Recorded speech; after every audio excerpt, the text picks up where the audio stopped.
Stephen, welcome to you. Great to have you on the programme. And if you want to join in the conversation at home, you can reach us on social media at BBC London News. Now, it is a tradition that's existed for some 400 years, but now Covent Garden's culture of street performing is perceived to be under threat as Westminster City Council prepare to decide whether to enforce stricter regulation of licences, first introduced in 2021. Johnny Harvey has more. While not prohibiting street performing outright, regulations proposed by Westminster City Council include a ban on the amplification of voices, a ban on performers and audiences taking up more than 5 metres, as well as a ban on so-called dangerous props, with concerns around safety and noise levels in Covent Garden and nearby Leicester Square. It's totally disingenuous what they're saying. It is effectively stopping us being able to perform. They're providing conditions that we wouldn't be able to work under those conditions. So we challenge you to come here, Councillor Les, and show us when there's ever been a problem with danger to people watching our shows. We challenge you. The council state that the proposed changes will be minor, focusing on safety and designed to better the experiences of performers and local businesses and residents. They say dialogue with the performers is ongoing.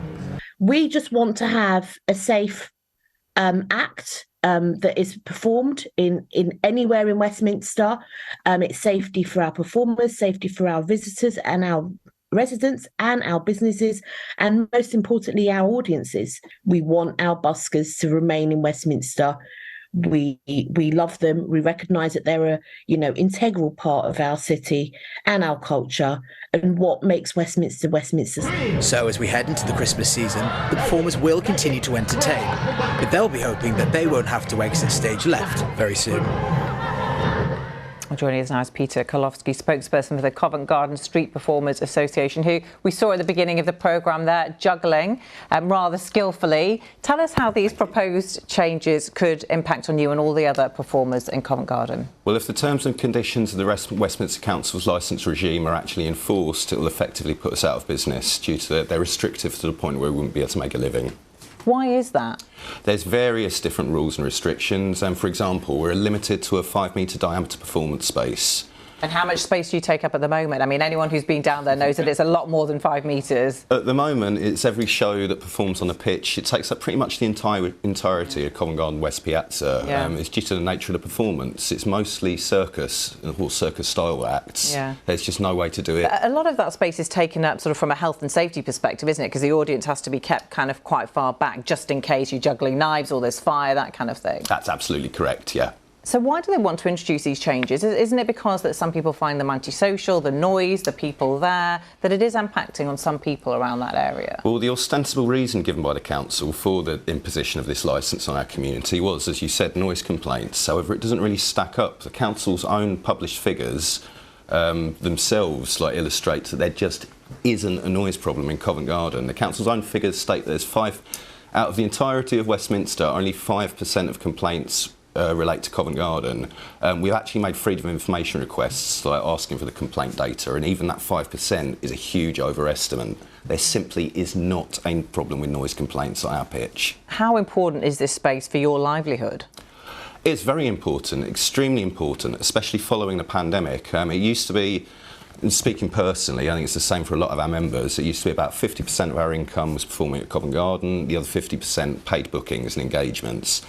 Since the pandemic, a lot of the paid bookings have dried up a little bit. The culture and arts sector is still, in my opinion, yet to fully recover from the effects of the pandemic. Right, Stephen, what do you think? Do you think restrictions need to be put on those who are performing in the piazza there? Do they take up too much space? Are they a health and safety hazard? No, I have to say, I find it's quite bizarre. A lot of people come to London for all sorts of things, and when you go to Covent Garden, you're going to see performers like Peter. And it's part of London, it's part of what people come here for.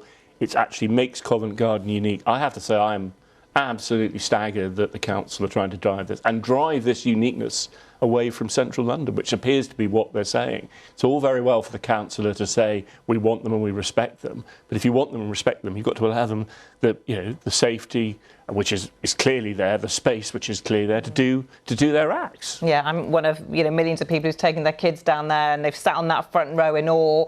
Is there a danger aspect though? We've talked about juggling knives, something Peter does, fire eaters. Are there accidents? Well, if I was standing next to Peter and he was eating fire, then maybe. If I was standing next to him and he was throwing his knives around, maybe. But you and I know, and you wouldn't have taken your children there, and you and I know that isn't what happens. I have to confess, I don't see how there's a safety problem with your act. Do you think there's an issue, though, you said you've taken issue with the council here? I suppose they've got competing interests and they do want to appease people who are complaining. Well, yes. And if there were, there obviously are a number of people who have complained about the noise.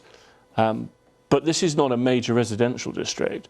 This is a major district where people come to shop, to enjoy leisure, and to enjoy what some of the other cultural attractions of Covent Garden.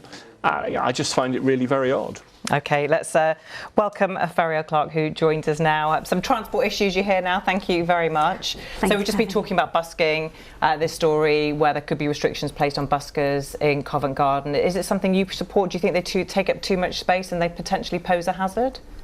I think, let's look at the context. I think, everyone knows Covent Garden buskers are iconic worldwide. Everyone knows and they're incredible.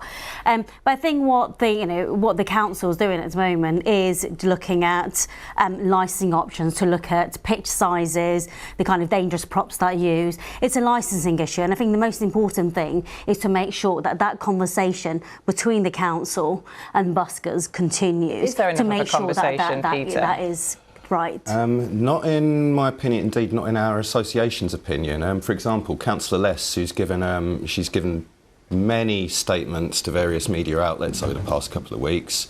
Over approximately the last 18 months, we have made countless attempts to communicate with her. We've sent her countless emails.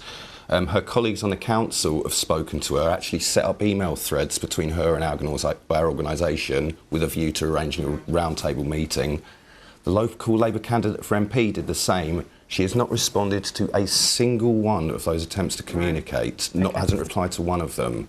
As I can say, she's very happy to give statements to the media. It'd be very nice if she could talk to us. OK, well, we'll certainly follow that up with Westminster Council. Peter, thanks very much. Thank you, and we look forward to seeing you juggling in 5 metres or 50 metres, who knows, but we look forward to seeing more of your performances down there. Thank you.